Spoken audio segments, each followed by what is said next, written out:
Is it live? Is this thing working? Oh, don't tease me. What's going on, everybody? Hope everybody's having a fantastic whatever day you're watching this. So, of late, I guess the coffee machine's got a been possessed or something. Anyway, of late, Two Will Tuesdays has been kind of rough for whatever reason. So I've kicked the start time back a little bit. Maybe this will work. Maybe it won't. Who knows? We're giving it a shot. But at any case, enough of my blind rambling. If you're new to the channel, thanks for stopping by. This is the live show. So this is the opportunity for me to interact directly with you guys. It's an opportunity for you to ask me questions directly. It's an opportunity for me. An opportunity? It's been a long day. Anyway, guys, to bring you guys updates as far as some behind the scenes stuff, upcoming bikes that I'm going to be doing ride reviews on. And I got a couple of really good ones coming up, guys, for tomorrow. So hopefully the chat holds together. You know, it's been kind of touch and go. But again, I think the little bit later start time helps us to meander around some traffic. It's also an opportunity for if like I've got updates on one of the bikes to just let you know what's going on with those as well. So with all that being said, I got to check in with the folks that have jumped in early on. Ryan is in. DM. Oh, got the cadence right with the flex and the bald guy and the spectacles. I like it.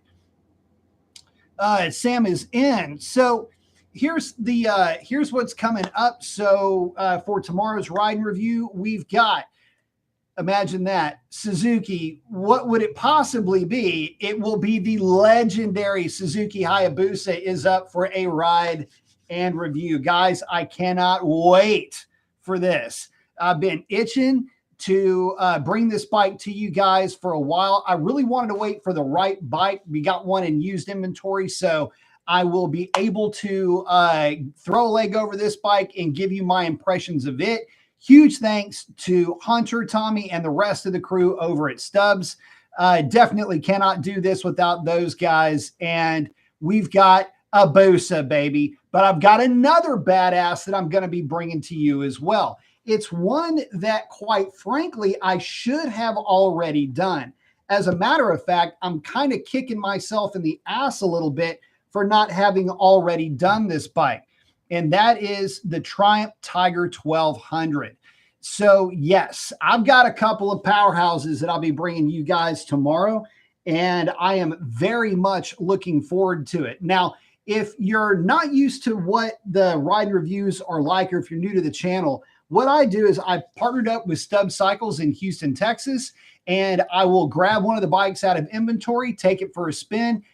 I'm not going to recite how the brochure reads. What I'm doing is I'm bringing to you some sights and sounds of the bike, and I'll go over some of the bullet points, maybe give you a little bit of history as I narrate the ride. It's a real-time narration to you guys. This isn't after the fact. This is me as I'm riding the bike. You're getting my impressions of it, but my main thing is, what does it feel like to ride this bike, and what is the significance of this machine? So I got to tell you, I'm excited. So why am I so excited? Well, the reason why, and Sam just hit on part of this, the Hayabusa is a legend in every way that you can be a legend in motorcycling. And by the way, this is some of the, because I don't ever script anything. You're getting this is just what's coming out of my head as I'm experiencing it. But what are you not going to say, right, about the Hayabusa? Like, you have to say the word legend. You have to say the word timeless. You have to say the word, godfather, in a way, of the modern hyper class of bikes. The one that rose above all the rest, with the one which every other bike is compared to. And in a lot of ways, it's kind of the Hellcat of motorcycles. It's big, it's heavy, it's got a huge engine, it's crazy powerful. Goes like a banshee in a straight line. You know, it's comfortable. These are all qualities of the Suzuki Hayabusa. The damn thing is as long as your door is tall. It is old school in its approach with the analog clocks, all of that. So I'm excited as hell to bring this bike to you because it has been a dream of mine to ride a Busa. I've just never had the opportunity to do it.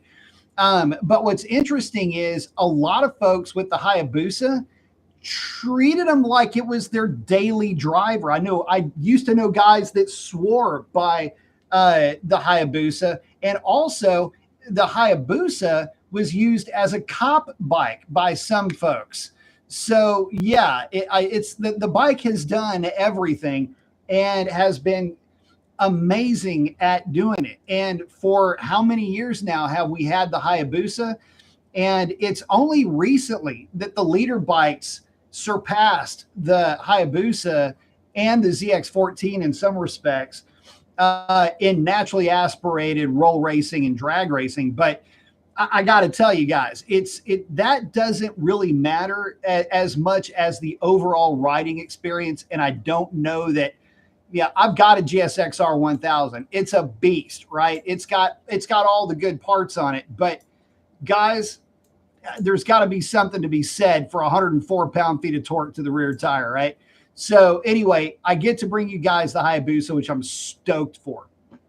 Another bike I get to bring you guys tomorrow is the Triumph Tiger 1200. Now, look, the Triumph Tiger 1200 is kind of the upper crust of what you would try to aspire to for one of these sport utility bikes. It's very much along the same lines as the Harley-Davidson Pan America as it pertains to power output at about 150 horsepower, but it's a Triumph. So it's a triple, and it's the bike that so many folks have said that I needed to ride. Since I was doing all the other stuff with Triumph, why hadn't I ridden this motorcycle yet? And it's just because I hadn't had the opportunity. There wasn't one that I would be able to get my hands on at the time. And like I say, just got one in used inventory. So yeah, that's going to be pretty sweet. So I'll be able to bring you that bike as well. But the big one for me is I finally get to ride the Hayabusa. So that's going to be a ton of fun, and I cannot wait to get that one going. Here's what I'm hoping. I'm hoping that I can get through that ride review without sounding like a nerd the whole time. I'm serious. And this is the other thing. I've got to remember that my mic will start to kind of flutter at about at some significant speeds. And so I've got to keep the speed down. It's funny if you watch and it only does it with certain like windscreens. And I'm hoping that this Hayabusa that I'm going to be riding has a double bubble windscreen. And I'm hoping that's going to keep some of the wind from jacking with the mic. I've also recently, just so you guys know, I'm converting that helmet right here, this guy right there. I'm converting that helmet into a camera rig. The camera rig that I've been using is a Scorpion, and I love the Scorpion helmets because they're big, they're kind of roomy. I got a large though, and that large with the camera up front gets a little, it messes with the helmet a little bit. So that helmet's going to get retired. And the medium, it's the same helmet, just a size smaller. That shell is smaller. It's a lot more comfortable to wear. Plus, it's eerily quiet in that helmet too. So good stuff there. But anyway, this will be my first camera rigs retirement after tomorrow, and then I'm going to be moving everything over to the other helmet. But yeah. Just reading down as you guys are checking in. Let's see. And because Busa, yeah. Let's see. DM saying I'd commute every day on one, but it won't hold a car seat. Hey, I'll tell you something. When I was a kid, my dad would take me to school. My dad worked nights. And when my dad would come home in the mornings, he would take me to school, and he had a Ninja 600. And so there were some mornings when I would either that or on the Z1. And so I would, my ride to school was on the back of a motorcycle. DM saying this ought to be good. I tell you what, I am really excited to bring you this one. Dakota's in. Hello, Dakota. And the reason why, look, guys, I've always loved the Hayabusa. There's a part of me, look, I wouldn't get rid of my GSXR 1000 for one. The GSXR 1000 is my do everything probably favorite motorcycle that I've ever owned. But I do kind of want a Busa only because I want to do a Busa build. I know it's not going to be faster than my bike. But in a way, there's still a part of me that just wants to just build a stupid looking, mid 2000 freaking Hayabusa street race bike. Cause I just remember that stuff from back when I was a kid and I loved it. And anyway, so for me to get a chance to ride one is just going to be such a cool experience. And that may be one that I spend a little bit more time on the ride and review. We'll see. Cause I have a feeling I'm going to like it quite a bit. One thing I will tell you though, is if you sit on any leader bike, the middleweights are going to really screw this up. So don't go grab an R6, hop on it, and then hop on a Busa. At least crutch it a little bit with like a R1 or a Gixxer Thou. You sit on that bike and it's like, oh, okay, this thing's nimble. It's light on its feet. The newer ones are super light, right? And then go sit on a Hayabusa. And I swear to you, between the Hayabusa and the M109, I feel like I'm a little kid trying to wear my dad's boots. It's like, am I old enough to ride this? Like, should I be doing this? Anyway, I thought that was kind of funny. I was sitting in the Hayabusa and I was going, dude, I don't know that I'm big enough to ride this thing. So anyway, I'm real excited about that. The other bike is the Tiger 1200. The reason why I'm so excited about this bike is because it finishes out. Well, it doesn't finish out, does it? It is the top of the tier when it comes to the GS 1200, the Tiger 1200. You're not going to get too much higher than these bikes. The Pan America, this is of that same cut. And so I've had a chance to try out the Pan America. And oddly enough, for reasons that I can't answer, the Pan America video never went anywhere. And I think part of it is because the audio sucks in that video. I'm hoping that it's better for the Tiger. But that video, that riding that bike and doing that video taught me something about when we're talking about the top of the line sport utility bikes. And that is this: they are so good at being a motorcycle that you almost forget that they're supposed to be fun too. Like, it is a Suburban with two wheels. And there are some other bikes in inventory. There's actually a couple of boxed out KLR 650s, which I would love to get to the National Forest. Like, I would love to get my hands on the KLRs and just go out and just have a ball with those things. But yeah, no, where I'm going with this is they are so good, and that Pan America is amazing. But I know that a lot of folks have got their feels with Harley Davidson and Pan Americas one way or the other. And I feel like a bike like the Tiger 1200 has a little bit different type of an appeal. And it's going to finally allow me the opportunity to ride what is, by many people's standards, the last word when it comes to the sport utility, the adventure type motorcycles. And I'll also say this about the Tiger 1200. And this is why I kind of was talking earlier about, I'm not going to try to go through and TFT and it's got this mode or that or whatever. Let me tell you the reason why I'm not going to try to get into all of that with the Tiger. For one, it would take me forever. The Tiger has got everything. And you're going to hear me say this in that video. That the Tiger does it have? Yeah, it's got that.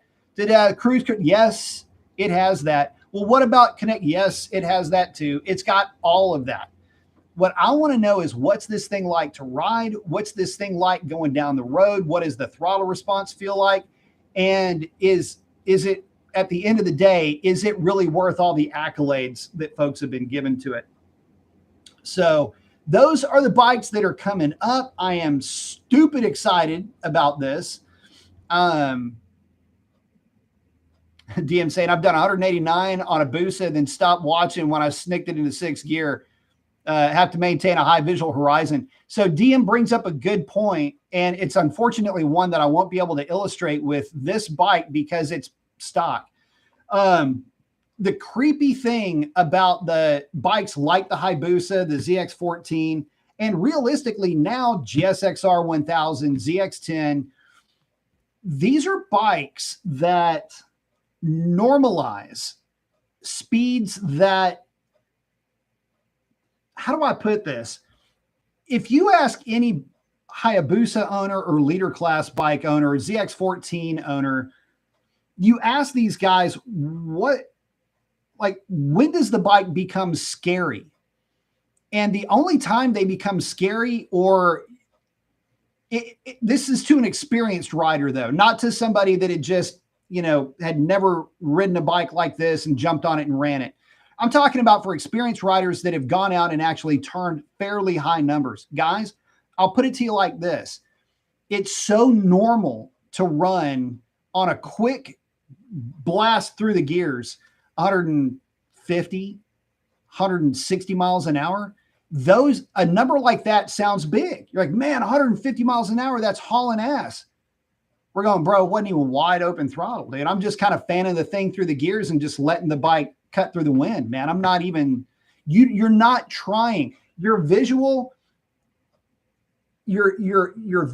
acumen is so clear, and your situational awareness is so good because it's been so normalized and driven into you at this point. Once you get the experience behind it, that bikes like the Hayabusa or the ZX14, I totally get DM'd what he's saying.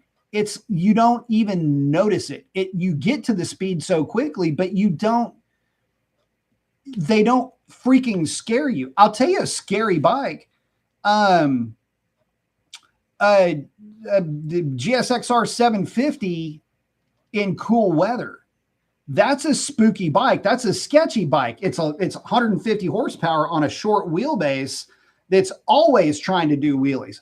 Oh, fun fact. If you go back and you watch my ride along, this is another thing that I'll do too in the live show. I'll do like behind the scenes fun facts and things like that with the ride along videos. If you go back and you watch that video, there's a few times where if you can see it, pick up on it, watch the handlebar. When I'm fanning the bike through the gears, when I'm just pulling out of stubs, the bikes are already warmed up before I get running them. Okay.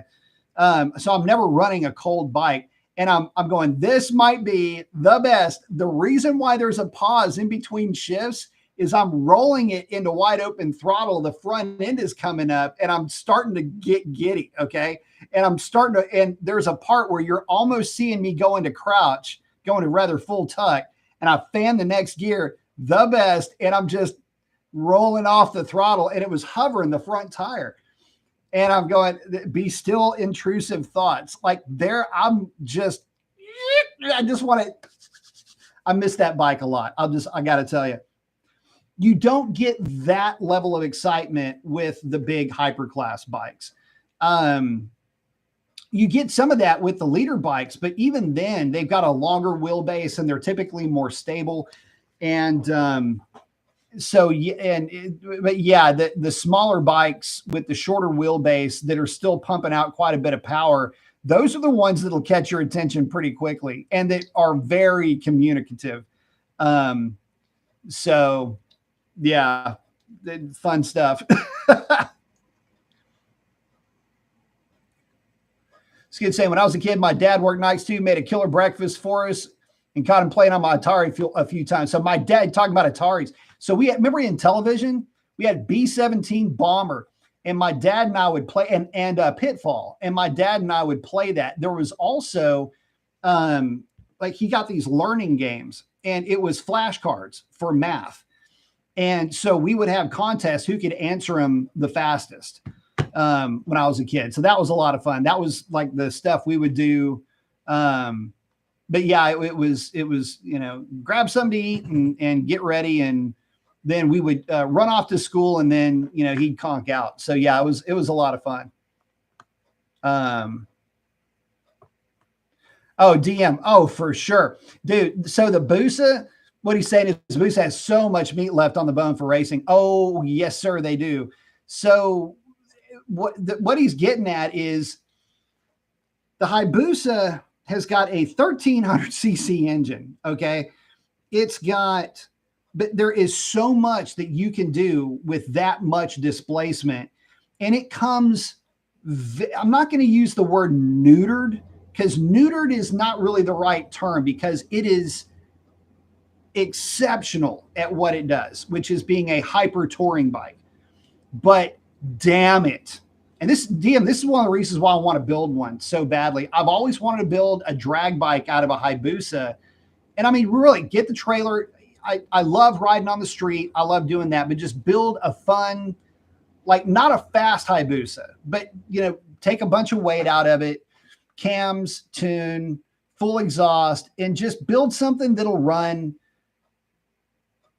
This is going to sound kind of stupid to say, but build something that runs boring 850s and just, you know, no wheelie bars or anything like that. Just a good solid, say 8-inch stretch dropped. Again, cams, tune, re-gear, full exhaust, velocity stacks, single disc brake up front, no rear brake out back. And shit, man, other than the obvious, you know, sprocket swap, that would be it, you know, and just have a bike that I could go out, run, you know, mid like 850, 870 with, and just, you know, that would be it, you know, just something that, and that's it. Just take off and have fun with. Because here's the thing, you don't, with a bike like that, and I've talked to guys that drag race. I mean, it's a lot easier when you've got that type of bike. And plus, I just think it'd be fun. I wouldn't build a grudge bike out of it or anything like that. Just something that I could, maybe not 8s. Maybe I could just go, look, I'll build a 9.0 Busa and just leave it at that. But anyway, that has been kind of on my radar for quite a while. Who knows? Maybe this will be the bike that tips me over. Ryan's asking, how much bigger is the Busa over the Gixxer? Significantly bigger. It's about 150 pounds heavier, I think. And Skid's saying, yeah, Harley Davidson's missing out on making a middleweight Pan Am. Big time. Big time. They need to. Look, Harley Davidson is suffering big time right now from sales. Triumph, on the other hand, I mean, driving by with their, can y'all hear that? Anyway, Triumph is quietly catching, and in terms of actual units sold, may surpass Harley Davidson this year if they haven't already. DM saying Busa still has that Akira look to it. Yes, it does. The only downside, the one that I'm going to be riding has a pillion seat. It doesn't have the hump in the back. But I love that look. I just freaking love that, dude. And it looks like it is a cartoonish looking motorcycle, and that's why I love it so much. I just think that kind of stuff is freaking cool. I love it. Plus, look, here's the other thing. It's just another slice of the pie of motorcycle culture. And I could in a way justify buying a new trailer, have the bike in the trailer. And even though the closest drag strip's an hour and a half away from here, at least if something went bad, you know, popped a motor, which I don't see that ever happening with a Hayabusa. You just roll it in the trailer and bring it home.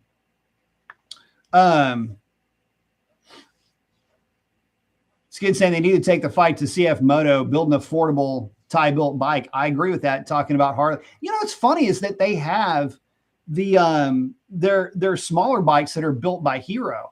Speaking of smaller bikes, up at the dealership, there is a Royal Enfield 350 Classic that if something goes haywire with either one of the bikes tomorrow, I don't think anything's going to go weird with either one. But if it does, the default bike is the Royal Enfield Classic 350, and it's got the Solo like briefcase box.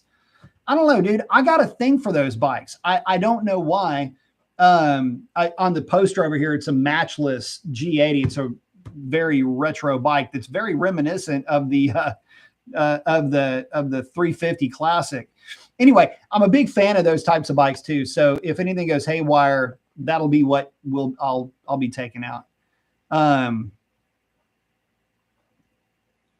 Oh, skids, yeah, the newer Hayabusa. Let me look it up real quick. Yeah, in fact, I want to say, let's see, it may be blanked out here. Yeah, 582 pounds, so it's 140 pounds heavier.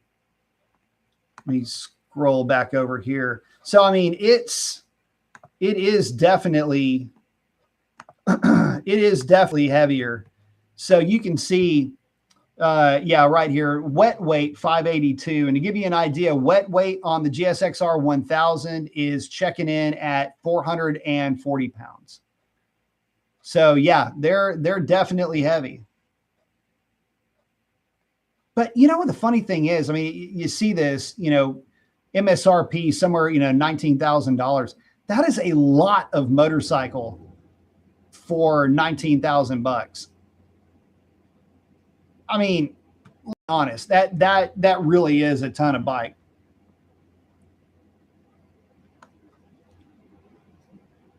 Ryan saying, check out the CF Moto Ibex. There's a dealership near here that does sell CF Moto, and I need to see if I can get a leg over one of those bikes one of these days. Sam saying 130 and a 1-ton dually is impressive. On a Busa, that's like running 180 plus. Oh yeah. If you're doing 130 and a 1-ton dually, yeah, no thanks.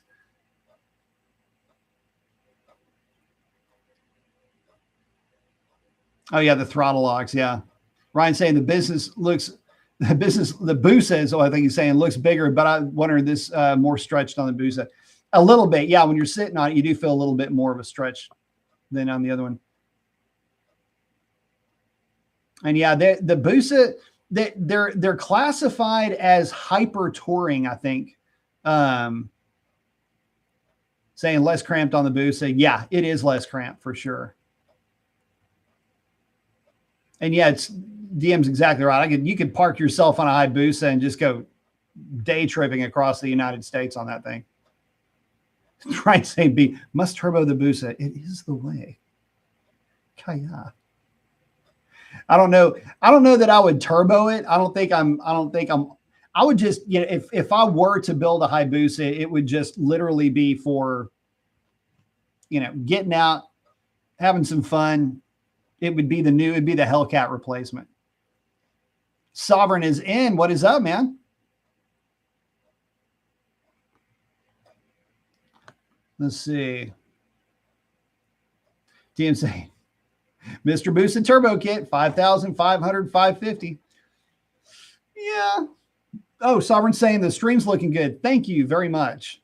Yeah, I think moving it to a little bit later helped out a ton.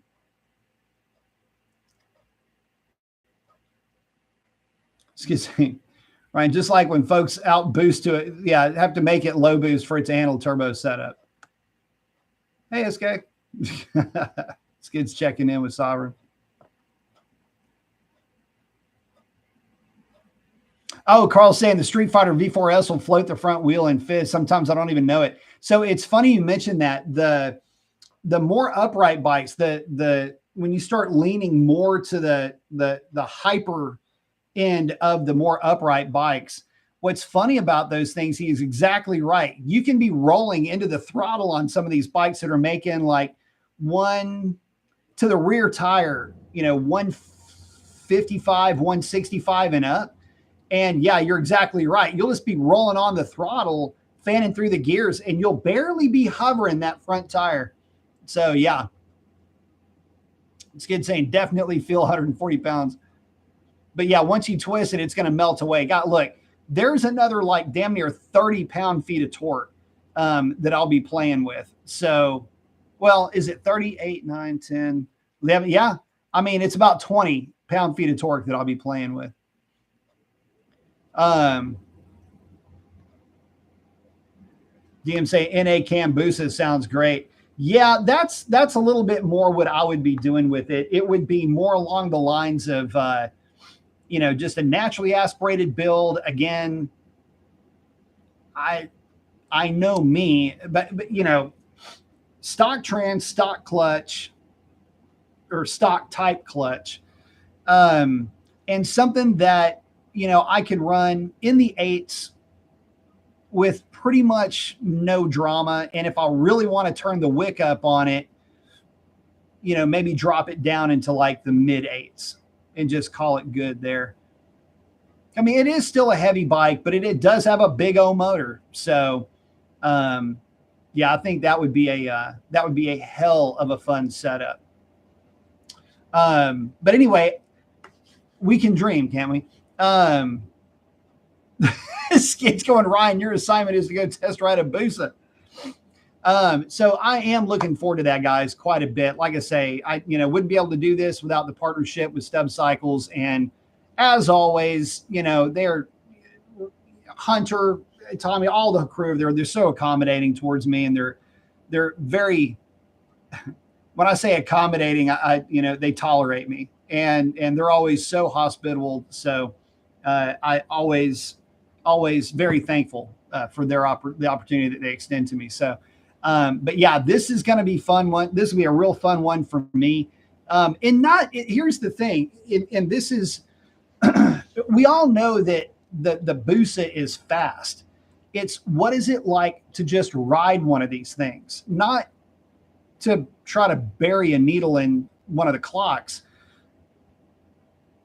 I'm going to have to make sure that this is going to be a Be Still the Intrusive Thoughts thing, by the way. But luckily, where I'm going to be riding this bike, I won't really have, I won't be in an environment to do anything crazy stupid. Any environment, though, is pretty much open for that suggestion. So, no, I'm kidding, guys. No, what I want to know what it's like just to ride the thing. What does it feel like going down the road? What does it feel like, just transitioning, setting the bike up for turns, things like that? What is that machine really like to live with? That's what I want to find out. So definitely looking for it. And DM saying, it's like sitting on an ocean of horsepower. I tell you what, I have heard, and again, I've never ridden one. So it would be fun it's the torque of the thing. Here we are again with an engine that doesn't turn over 10,500 RPM, but it's always making torque. It's always making power. And this is part of the funny thing about it. You might have to stretch your imagination a little bit for what I'm about to say to make sense, but hear me out. 10,500 RPM is an interesting RPM band because all things being equal, the gearing is not going to be as aggressive as it would be, say, for my Gixxer 1000. But think of other bikes that have that 10,500 RPM red line, shift point, however you want to look at it. CP3 has the same power band.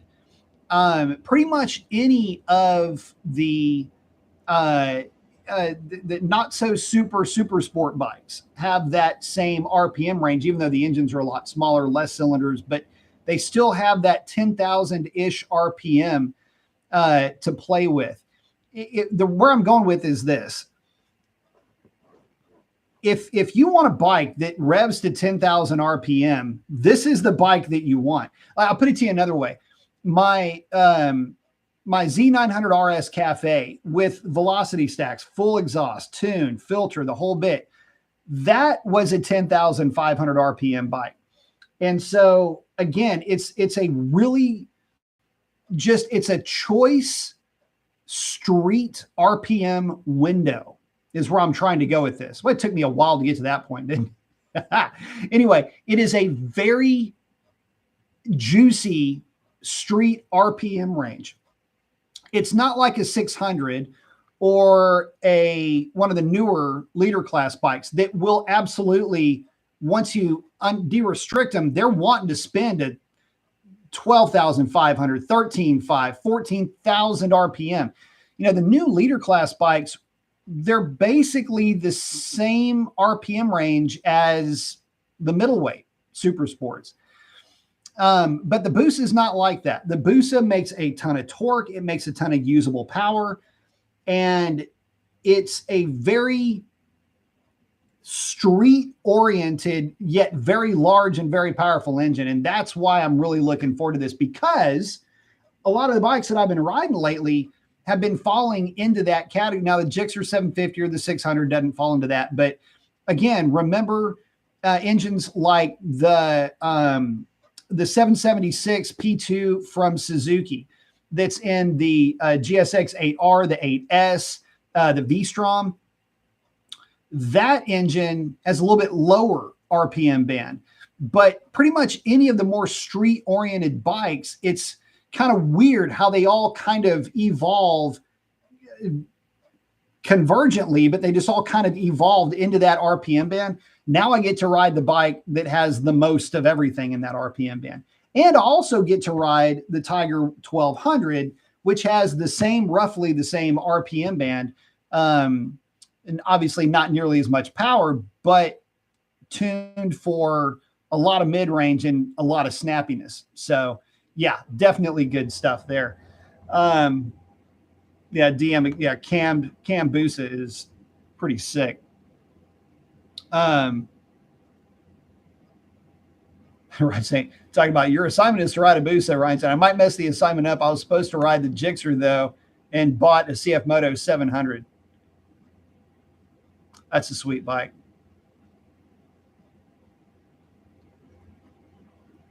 Yeah, Skids is liking the idea of the Stock Plus.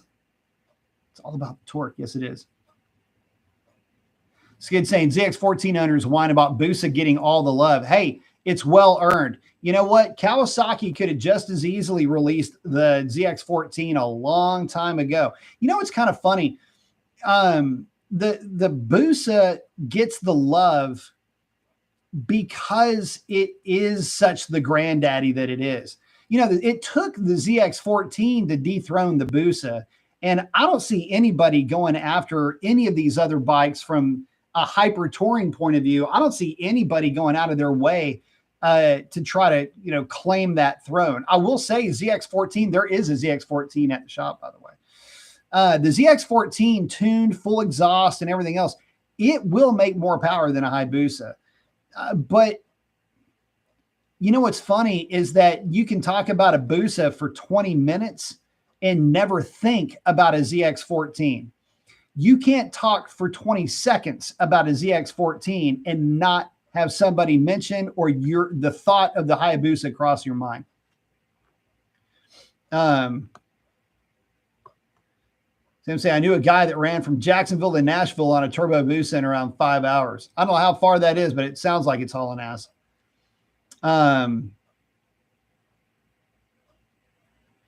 Ryan's liking the looks of the Busa. I like the looks of the Busa. Oh, Carl's saying the old FCO9 849 triple limited to 10.5 to 11,000 RPMs was a total hooligan bike. Yep. FCO9's a killer bike.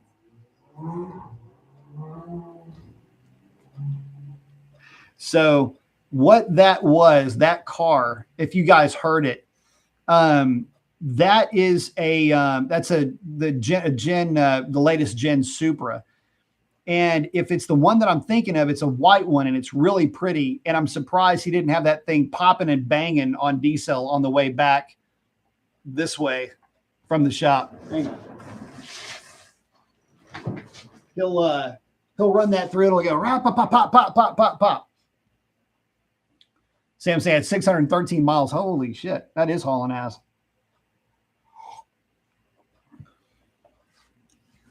Yeah, FC09 is a cool ass bike.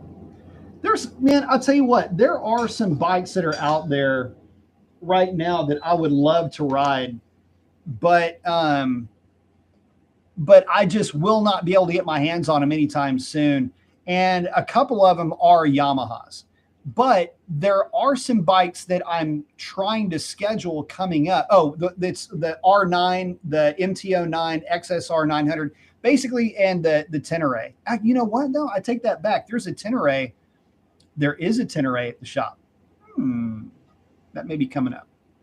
Anyway, one of the bikes that I'm kind of looking forward to bringing you guys, as weird as this sound, is okay. So I did the Rebel, and hold on, let me pull this bike up.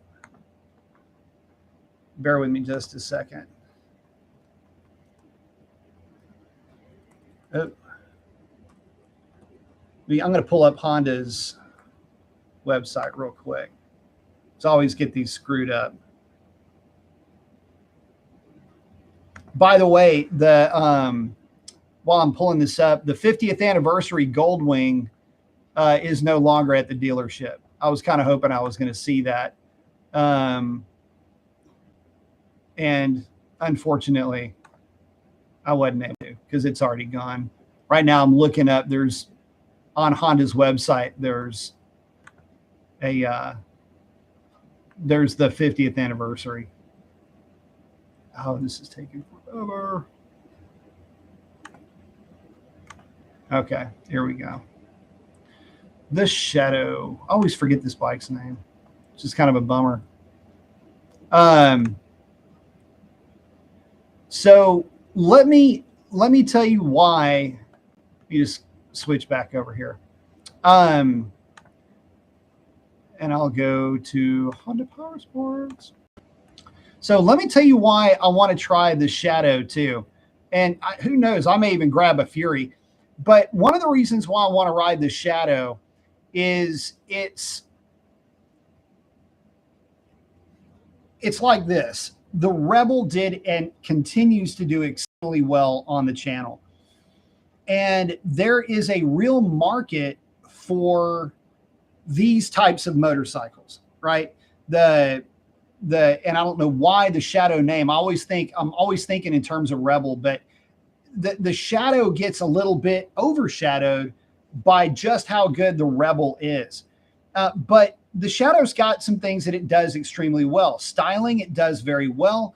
From a performance point of view, we're not really here for that. But look at the costing of these things. I mean, for far, far less than $10,000, you can't really go wrong.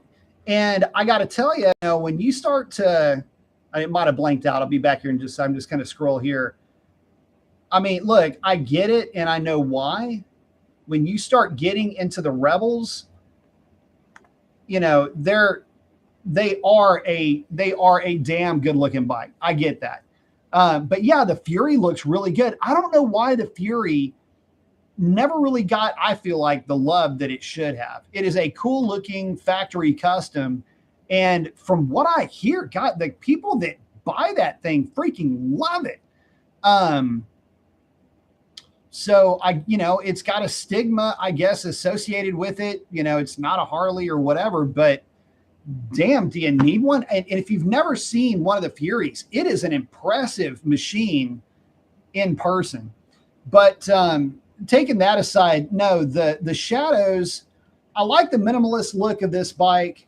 I like the idea that you can get into kind of a cool bike for not a lot of money. And this is the main takeaway. They have a bit more of a traditional riding position. It's a bit more of a minimalist type of bike, but it is a more traditional riding position, but it's also set up for smaller people. And so if you're a chick, if you're a dude that's a little bit on the smaller side, and when I say small, what I'm really talking about is not necessarily height, but just weight. Like, let's say you're around 145, 150 pounds. A bike like this is going to feel like a little rocket ship to you. It's going to have a lot going for it. So anyway, those are some of the bikes that I'm also going to be bringing you guys here in the fairly near future.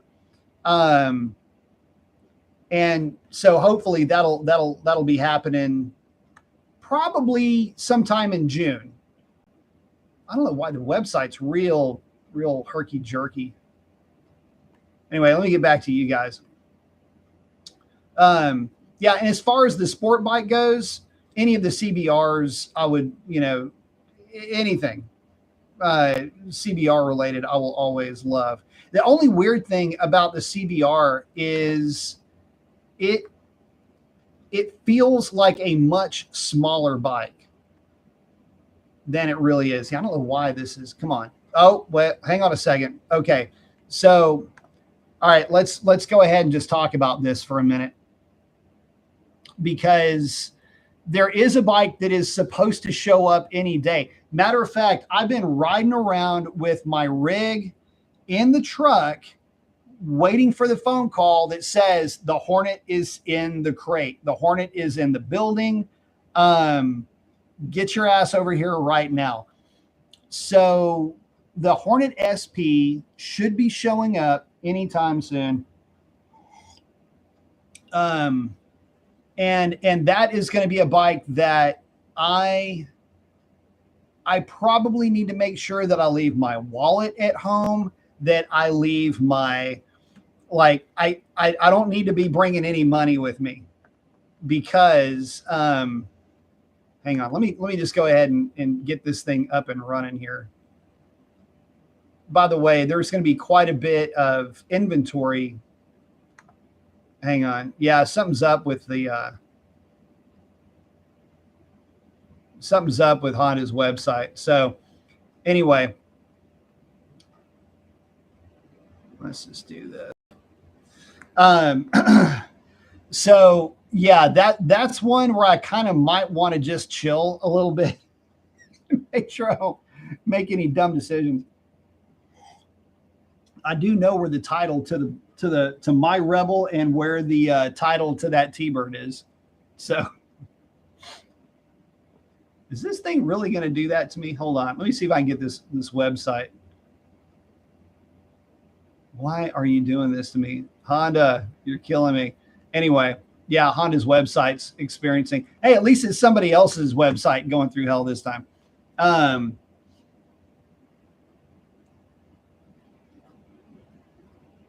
Let's check back into you guys. Sovereign's liking the Fury. I like the Fury too. Fury needs some attention on the rear end. It's a bit ugly from the back. The front view in the cockpit's impressive. The whole thing is just a lot to take in. It's a lot to look at. Maybe the back could be stretched. The Fury looks like an old Rigid. It does.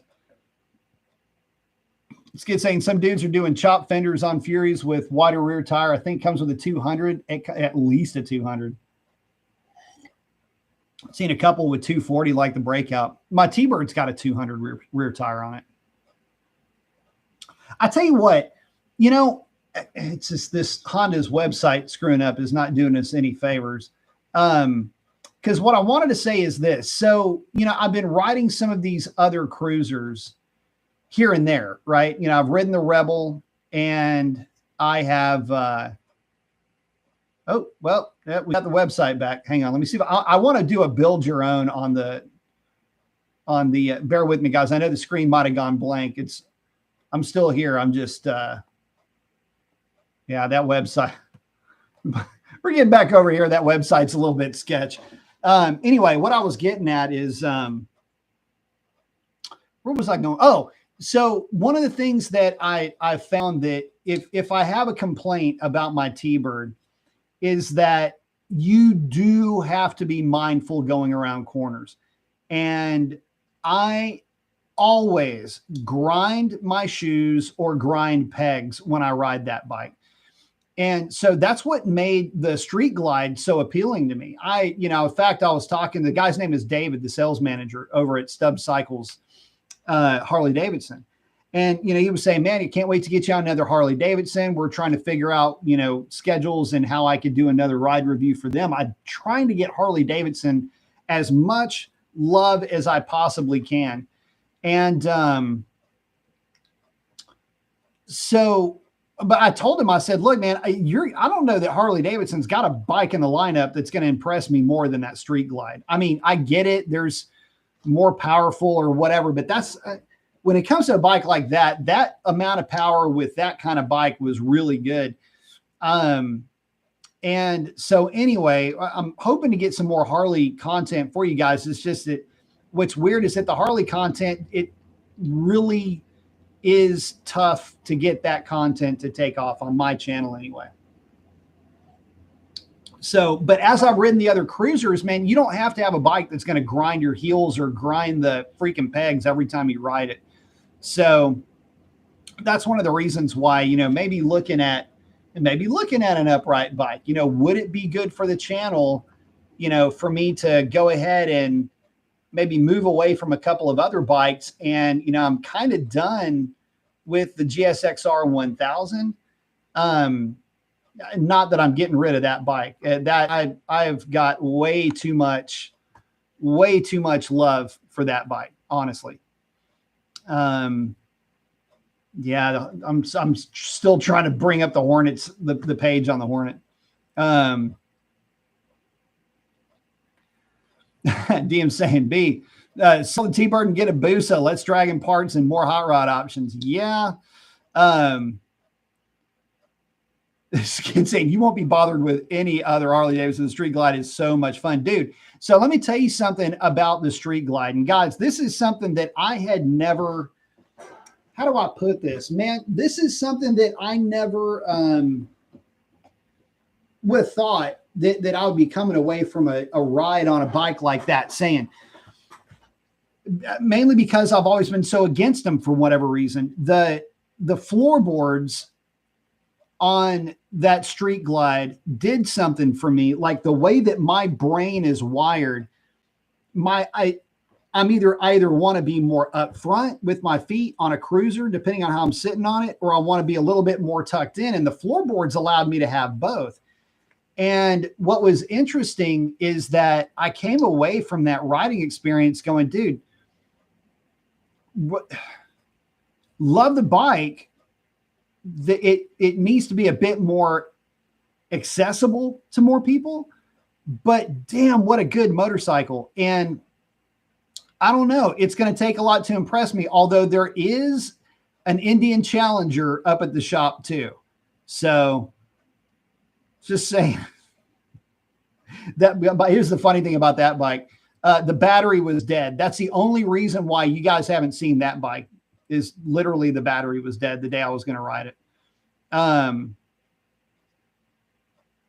Ryan saying, how was the Harley Davidson V-Ride? Never heard much about them. You know what's funny is I see them all the time.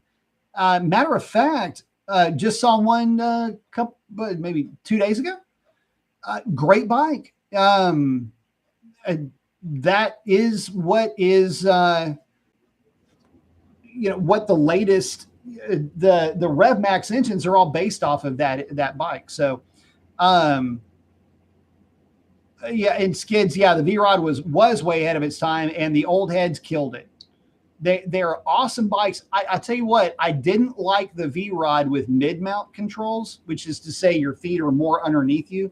I love the V-Rod with more forward controls on it. That bike with forward controls is really good. That bike, ergonomically with forward controls, sits almost identical to the T-Bird. Skid saying, yeah, if they came out now, they would be very well received. Ryan's liking the Indian Challenger. Dude, the Indian Challenger is a nice freaking bike. I mean, damn nice. And again, if that bike didn't have a dead battery, you'd have already seen it on the channel. I am a big old fan of that bike. So, but anyway, guys, that's what's up. That's the latest with the channel. Those are the bikes that that's coming up. Skid saying, go ride the Challenger. Yes. That the Challenger, maybe if I'm assuming they got a new battery in it, that will be coming up possibly next week if everything goes the way that it thinking it goes. Anyway, yeah, the Challenger, and well, it may be the Challenger and the Royal Enfield. We'll see. But what else is in inventory? Let me think. Anyway, I do want to get on one of the Shadows. There's an all black Shadow in inventory too. So yeah, that's probably the one that I would grab the keys to. But yeah, all good stuff. Very fun stuff. But with that, guys, I'm going to go ahead and wrap it up. Ryan's liking the Indian. Yeah. Indians. There's a couple of Indians actually up there in used inventory that are really nice. Same saying they're rolling art. Yes, they are. But with that, guys, I got to go ahead and wrap it up. Listen, get out there and do something cool for somebody. Chances are they need it way more than you know. And with that, thanks for stopping by. Appreciate you hanging out. Glad that we got through a live at Two Wheel Tuesdays. Hey, it worked. Hey, whatever happened, it happened. Yay, thank you. So yeah, we're probably going to stick to this. I'm going to keep it around 9 o'clock Central Standard Time. I think that's the right time to kind of slide in when the traffic dies down a little bit on YouTube and it doesn't mess up our feed. Anyway, so with that, guys, take care. Thanks for stopping by. Hope to see you on the next one.